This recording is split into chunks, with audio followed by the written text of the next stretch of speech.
Now, over a year ago I made a video going over all the old gods briefly with a promise to return to each one in more detail later. And this video will cover everyone's favorite old god from arguably one of the best raids ever made, Yogg Saron. Yogg Saron draws parallels to two of H.P. Lovecraft's outer gods, Yogg Sothoth and Shub-Nigrath, and shares a very similar name to that of Yogg Sothoth.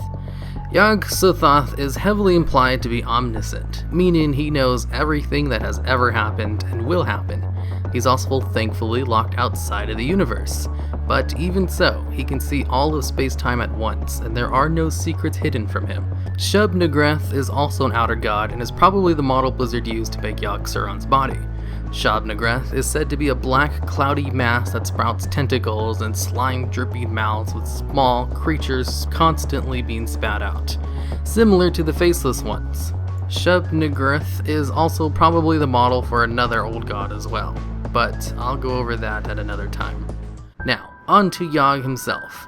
Yogg Saron is one of the named old gods in WoW. Old gods came to Azeroth after the Titans shaped it and messed everything up. The Titans then came back to Azeroth and imprisoned them, since killing them outright would have resulted in the destruction of the planet. Yogg Saron was imprisoned in Northrend. In addition to being able to drive people insane with whispers like the other old gods, Yogg is responsible for the Curse of Flesh. That is, the original Titan creations had stone or metallic skin, but this was turned into mortal flesh that the dwarves have now, due to his power. All Saronite in Northrend is considered to be the black blood of Yogg Saron, and drives anyone who uses it for prolonged periods of time insane. To that effect, the Lich King uses mindless ghouls to mine it and build his citadel. But even the ghouls started muttering the name of Yogg Saron with tremendous hatred and contempt. This strongly implies that Saronite is so dangerous that it even affects the mind of mindless individuals like the undead ghouls.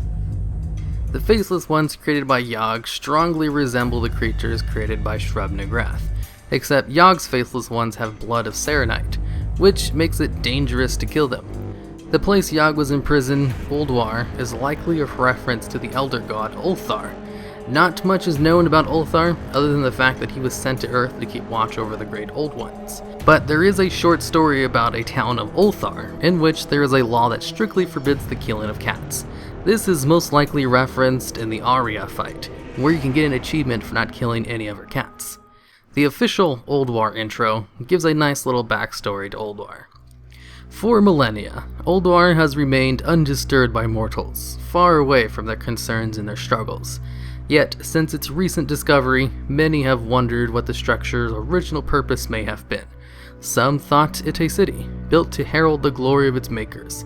Some thought it a vault, containing innumerable treasures. Perhaps even relics of the mighty Titans themselves.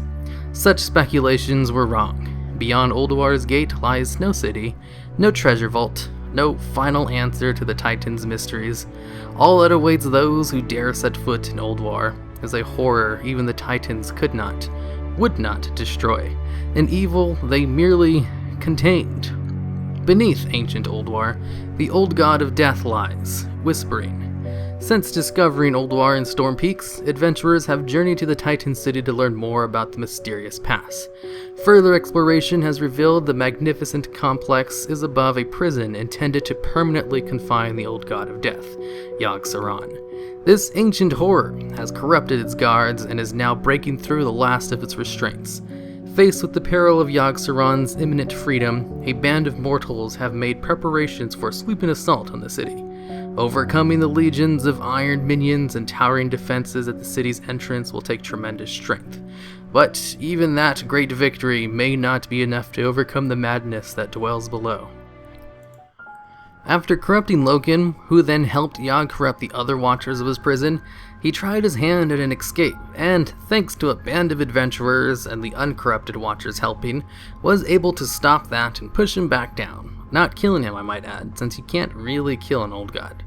During this final fight, however, there are 3 visions that show up in the brain rune of Yogg Saron. 3 very important lore events strongly imply that Yogg had some involvement in them. Of course, the case can be argued that he simply knew they had happened, if you draw parallels to Yogg Sothoth, the outer god he's based on, who knows literally everything, seeing as one of the events in the brain room hint at something that would happen later on in the story, and that was the fall of the Lich King. You will learn. No king rules forever. Only death is eternal. Is it over? At long last. No king rules forever, my son. Since Yogg isn't dead, he can most likely come back again later on, just like any of the old gods. In Cataclysm, with the advent of archaeology, there is a puzzle box you can craft that will give you Yogg whispers each time you use it or try to solve it. And the whispers really like to talk about the sleeping city of Ny'alotha. This could be a reference or foreshadow to things to come. For one, Ny'alotha could be the old god's name for Nash-Tatar, the capital city the Naga built at the bottom of the sea, since one of the whispers states, "At the bottom of the ocean, even light must die." Of course, it could just be referencing the underwater city R'lyeh where Cthulhu sleeps, seeing as Cthulhu is the most well-known of the outer gods from H.P. Lovecraft. Look upon the true face of death, and know that your end comes soon.